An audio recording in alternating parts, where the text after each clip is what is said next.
Dashenka ou la vie d'un bébé chien de Karel Čapek. Écrit, dessiné, enduré par l'auteur à l'attention des enfants. Conte pour Dashenka afin qu'elle reste tranquille.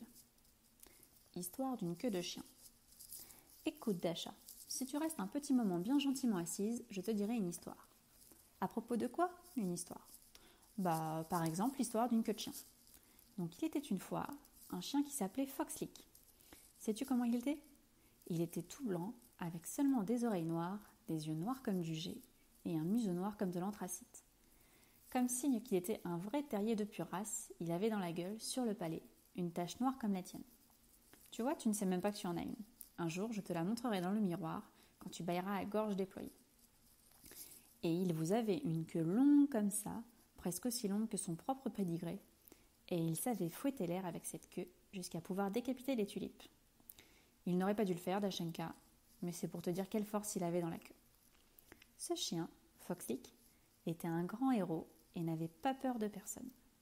Il ne mordait pas les braves gens, ni les visiteurs non plus, ce qui, d'ailleurs, ne doit pas se faire, mais lorsqu'il entendait parler de quelqu'un de méchant, d'un brigand par exemple, alors il lui courait dessus et l'étranglait. Il le saisissait simplement par le cou et le secouait jusqu'à ce que c'en soit fait de lui. Une fois, il entendit raconter que dans les montagnes vivait, à l'abri d'une sorte de niche de roche, autrement dit une caverne, un dragon terriblement cruel. Tu sais ce que c'est un dragon? C'est une sorte de chien à 7 têtes, très méchant et très laid, qui dévore les animaux et les gens, et même les chiens. Tu te rends compte? Imagine-toi ce qu'un dragon comme ça peut en dévorer avec 7 têtes. Et Foxlick partit à la recherche de cet épouvantable dragon, avec l'intention de l'étrangler. Penses-tu qu'il l'étrangla? Bien sûr qu'il l'étrangla. Il lui sauta sur l'oreille, comme tu le fais à ta maman, et le dragon s'enfuit en poussant des cris de douleur. Voilà le héros que c'était, ce Foxlick.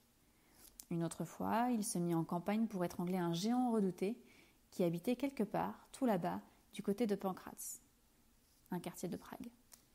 Ce géant était un anthropophage et un dévoreur de chiens tristement renommé, qui répondait au nom terrifiant d'Antouchek.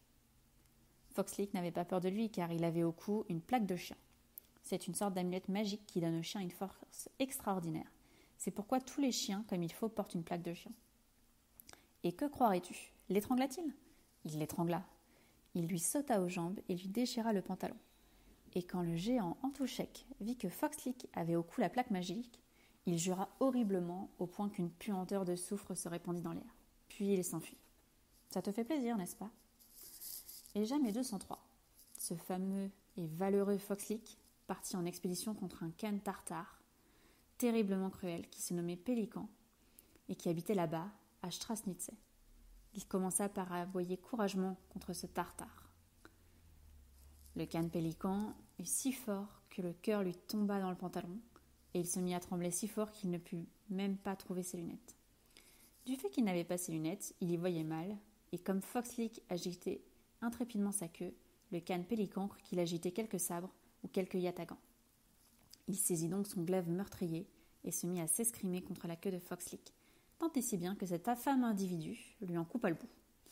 Naturellement, Foxlick se fâcha tout rouge et sans plus se soucier de sa queue, hérissa son poil et planta ses crocs dans le pantalon du tartare. Mais vu que le cœur de ce tartare lui était tombé dans le pantalon, Foxlick le transperça de ses crocs, et le cœur du khan Pélican tomba mort sur place. Pour perpétuer le souvenir de cette glorieuse victoire sur le tartare assoiffé de sang, tous les descendants directs et de pure race du valeureux Foxlick, que l'on nomme les fox terriers à poil dur, se font couper le bout de la queue. Toi aussi, Dashenka, tu la feras couper le moment venu. Il est vrai que cela fait un peu mal, mais il faut que ce soit fait adroitement. Eh bien, ça y est. Merci pour la pause.